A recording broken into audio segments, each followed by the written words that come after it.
Hi, Sean McCracken, news editor for Hotel News Now, here with TJ Abrams, Vice President of Global Wellbeing for Hyatt. TJ, I want to check in with you because obviously well-being, wellness has been such a huge issue for Hyatt and such a key differentiator for you guys over the last few years. But it seems like you guys are kind of keying back in on it in a big way with the launch of the Wellbeing Collective. I want to just check in with you to see what's the thinking behind the latest moves you guys are making, and why do you think it's important as a company and as human beings? Sean, thanks so much. First, I just want to say thanks for having us on your platform. We not only love connecting in with you, but also having a chance to share all the exciting things happening at Hyatt. For us at Hyatt Hotels, we have a history. It's in our DNA. We care Hmm. for people so they can be their best. To sort of redefine and think through how we lead in hospitality. Yeah. Well-being is really important to sort of our strategy, and so we've decided to scale the great work that our brands like Miraval, Alila, Andaz, Zoetry continue to do within this industry. And as a part of our care philosophy, we're constantly listening to our guests and hearing sort of what's relevant to them, especially in Hmm. 2023 as the world's changing. And we know at this point, there's no better opportunity for us to think about scaling and reaching more people through what we call transformative well-being experiences, and Hmm. that's really the focus, and a lot of new exciting products to talk about. Awesome. So, like you mentioned, the Wellbeing Collective is kind of the new news for you guys. Can you explain just what that is to people who might not have heard about it yet? Yes, the Wellbeing Collective is our curation of 30 of our best properties from around the world. These brands offer tailored, immersive well-being offerings to both group and meeting attendees, and also leisure guests and alike. But what's really unique about the launch of this portfolio of hotels and properties and resorts is that we have taken what traditionally existed in our industry, defining sort of together by Hyatt Mhm. proposition from a meeting standpoint, and we've taken it to the next level with more immersive and unique experiences. So Mhm. from Andaz Maui to Hyatt Regency, Lost Pines, and our Miraval Berkshires resorts and alike, we have these really immersive experiences that can meet people, the needs of our guests in a wide range of sort of well-being facets and modalities. Yeah, and let's talk about that a little bit because I remember when wellness and well-being really first became a talking point in the industry, hearing from a Yeah. lot of people that they just assumed it was kind of like a fitness thing, right? But it's so much broader than that. So can we zoom out for a minute and just define what is well-being to you and what do you think it means to your guests, obviously? Yeah, well, we know well-being is unique to many individuals and is very personal. But at Hyatt, we define well-being as helping our guests and customers feel healthy, happy, and fulfilled. And so we're Hmm. thinking about this holistic aspect of how does your physical, mental, and emotional well-being become supported through travel, and what Hmm. unique role do we have in sort of helping those that we serve leave better when they leave us than they were when they came with us. And so we are fortunate to really focus in on the mental and emotional space today, and just Hmm. what we know as we see some of our guests and customers and teams talk about sort of anxiety and burnout and all these uh, overarching sort of real world challenges that we can use our travel experiences to help them address. Yeah. And it seems like, I mean, Hyatt's really been kind of on the cutting edge of this because this was a conversation at Hyatt, I feel like, at least a few years before the pandemic. And obviously, the pandemic happened and burnout and all those sort of mental health issues became way more in focus. But it seems like you guys were kind of ahead of the curve on that type of thinking. Yeah, we have been. I mean, this is a company who's always believed that we don't just care who you are, but we care how you are. Yeah. So with everything that we do, we're constantly thinking through where do we invest as a portfolio company to offer experiences that really recognize where guests are and can sort of meet them in a wide range of needs. Yeah. And refresh my I should have known this in my research before the call, but I feel like the first time I remember Hyatt talking about wellness and well-being in a big way was during when they announced the Miraval acquisition. I can't even remember what year that was now. I'm getting old and I can't remember these things. But was that like a turning point for you guys, or was it always like always something that was in kind of a keen focus?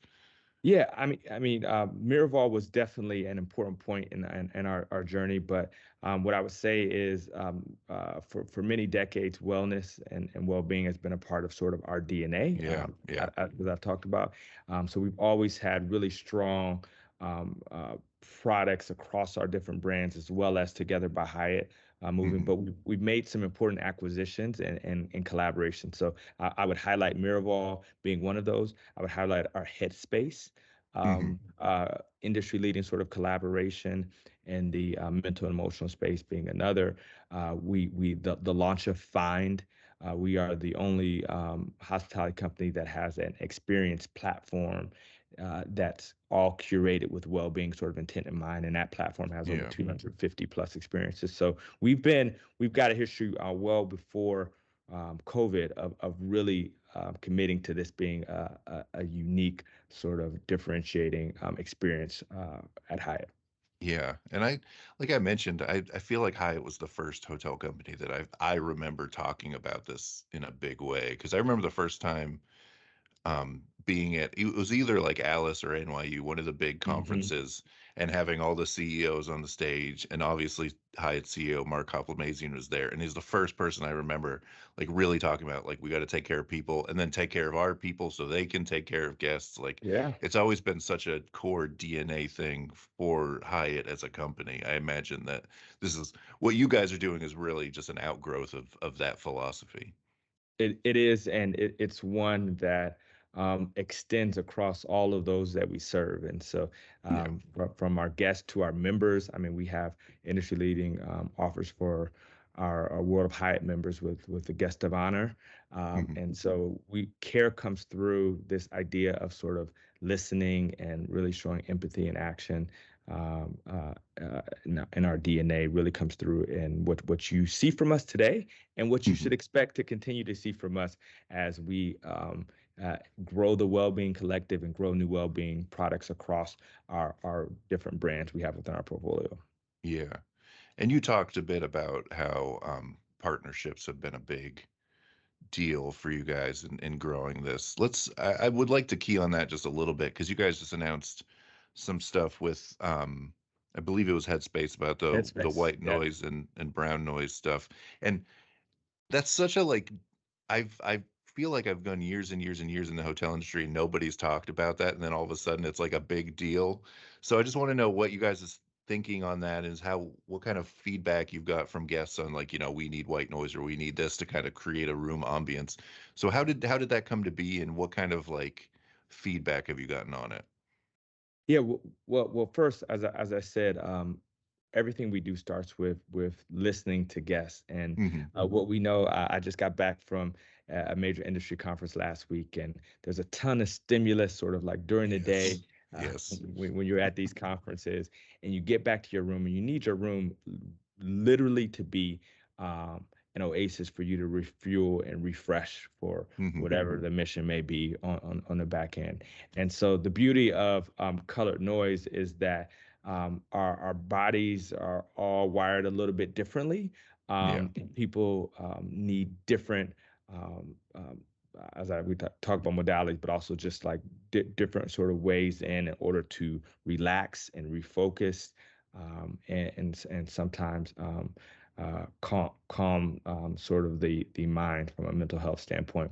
And so the white noise, brown noise, pink noise, there's actually a wide range of uh, colored noise that Hmm. Headspace is innovated on and that we're offering, allows us to do exactly what we say we're doing. We're trying to Yeah. meet you in sort of unique and personalized ways. And Yeah. the exploration of the different colored noises allows you to identify the noise that's most important and most helpful for you in your state in that day in the moment. Yeah. I have no idea what the difference between the different colors and noises are, to be honest. I have I don't absolutely know no. know them all, but I will tell you it's pretty fun to explore them and then to Mhm. think about from from your perspective, you know depending upon the day you may need different different noises for different moments, Yeah. but we've got options for you, and I think that's the message I want your listeners to understand is that at Hyatt, we're making sure we continue to not just provide you options, but provide you options with some of the best and sort of industry leading partners and collaborators. Yeah.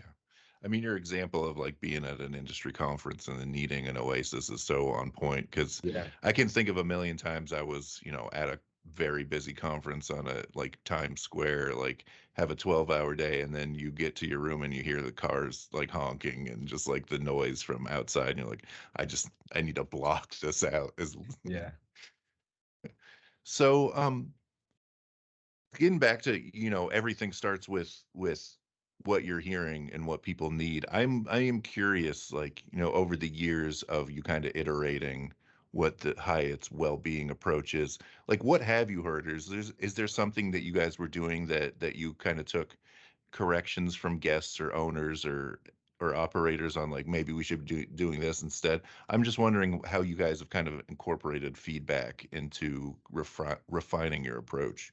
Yeah. Well, I mean, we talked a little earlier in this about just the power and impact of the Miraval brand on our Yeah. portfolio.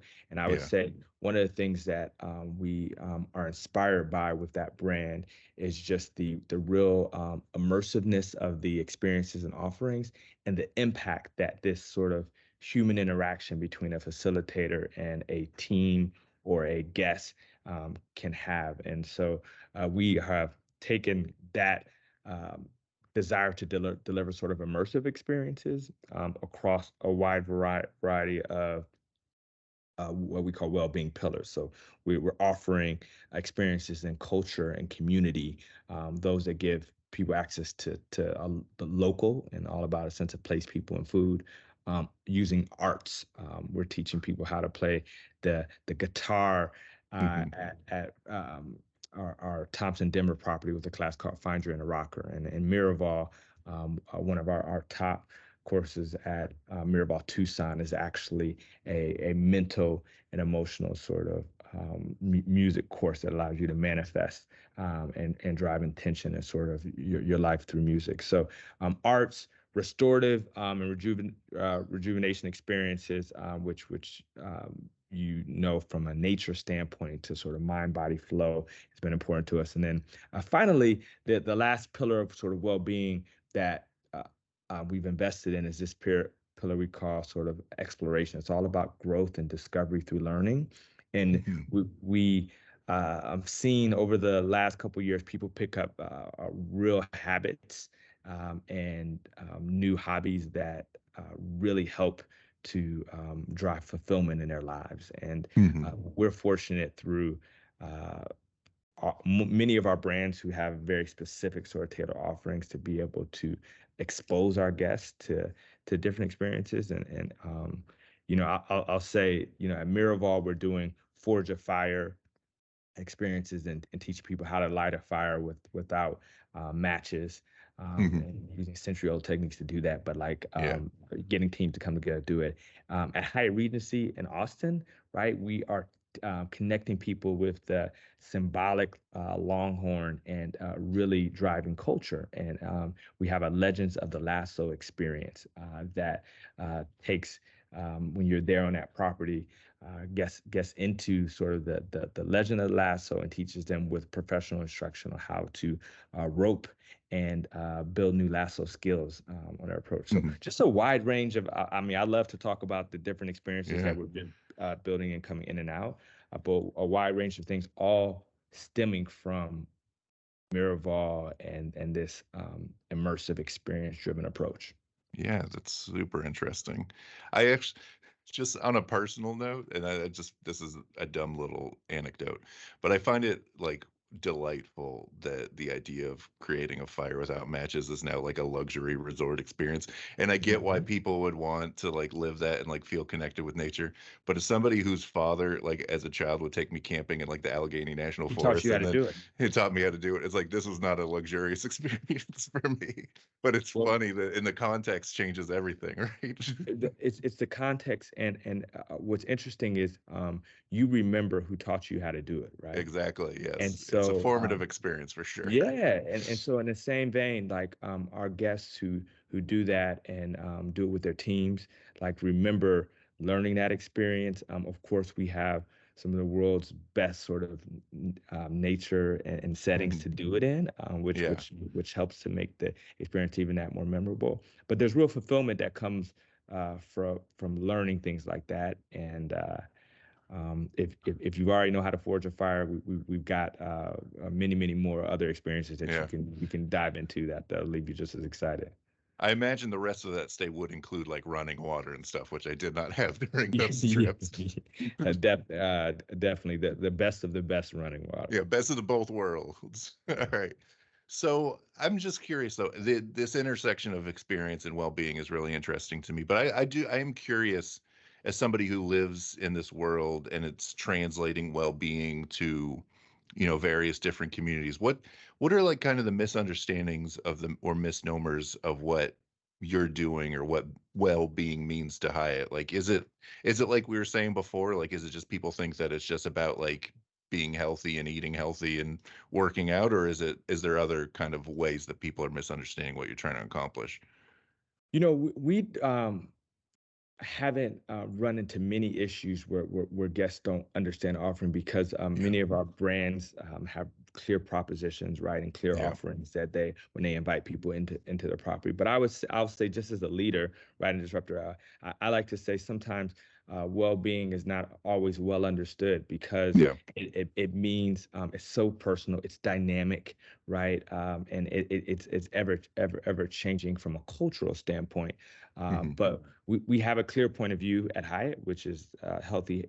It's about getting our guests to be a state of being healthy, happy, and fulfilled.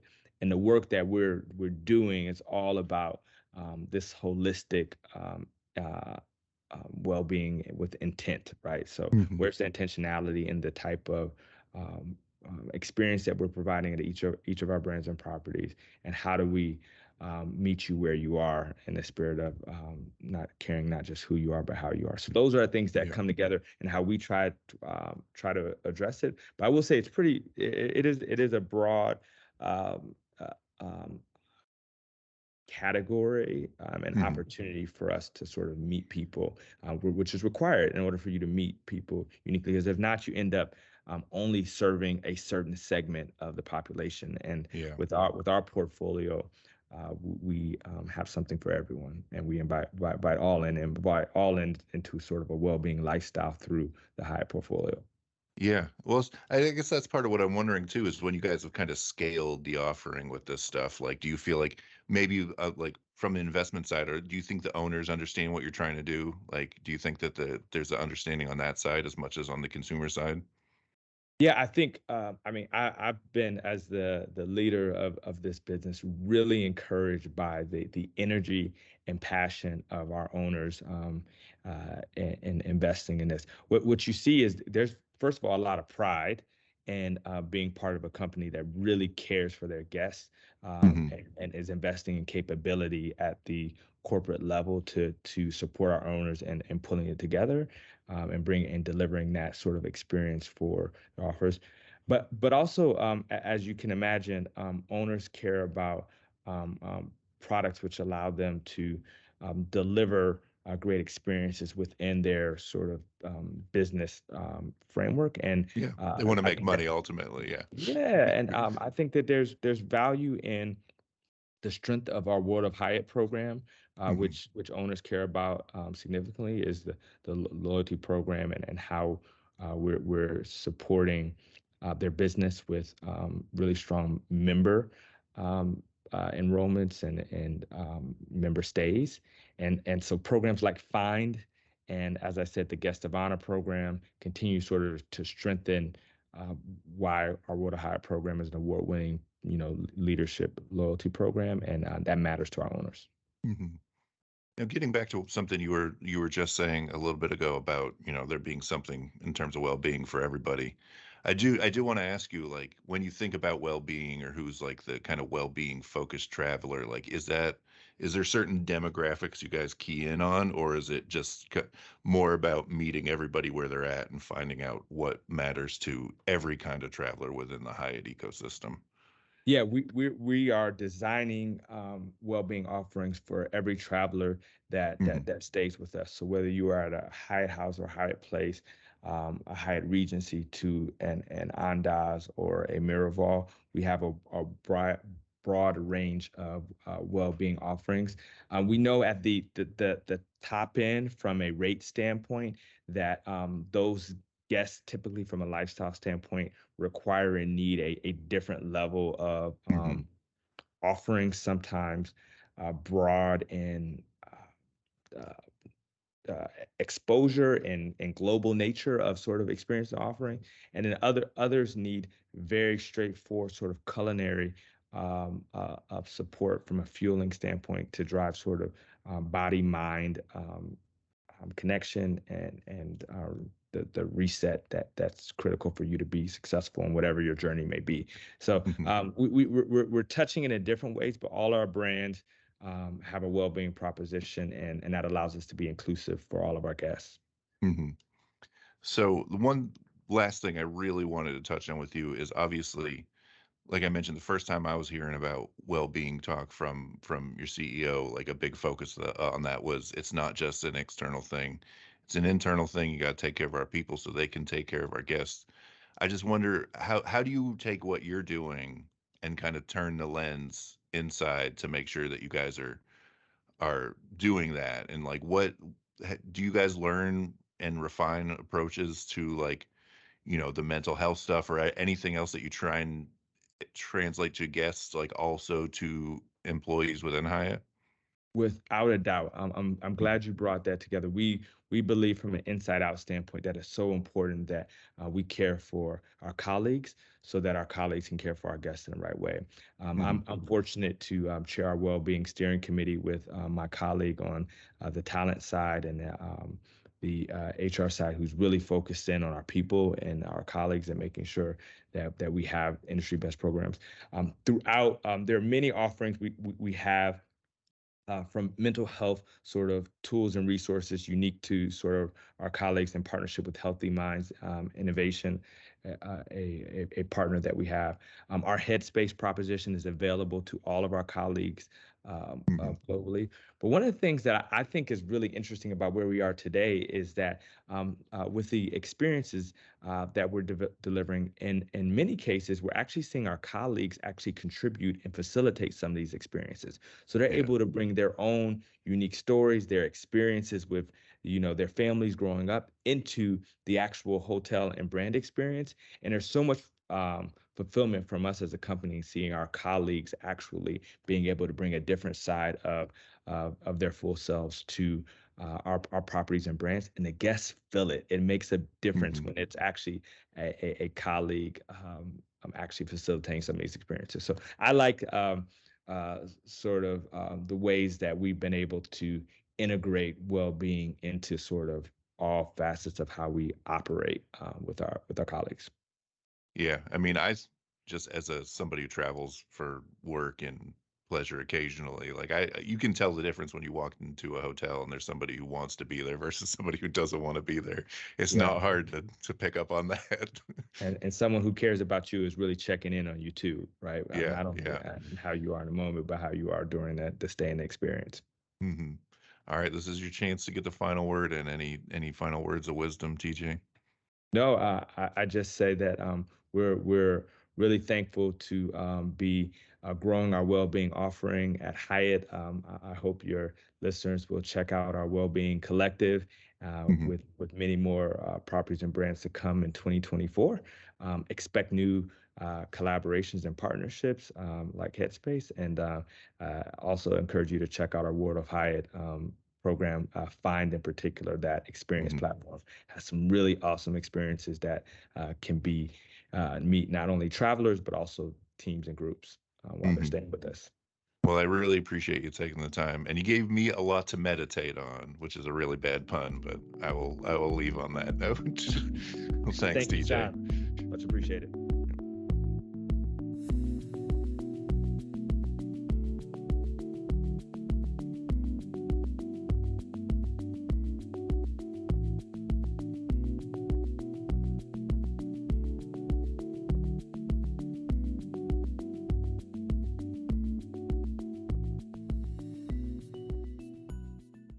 Hi, I'm Davon Reed. I'm Omari Head. And I'm Chris Henry. We're the hosts of the Next Gen and Lodging podcast on the Hotel News Now podcast network. It's a monthly show in which we interview a new generation of hoteliers to get their insights into a variety of disciplines and topics, from finance to food and beverage and hotel operations. Listen to us on Spotify, Google, Apple Podcasts, or wherever you get your podcasts. Thank you for listening to the Hotel News Now podcast. This episode was recorded on October 23rd, 2023, and edited by Sean McCracken. Go to hotelnewsnow.com for industry news every day.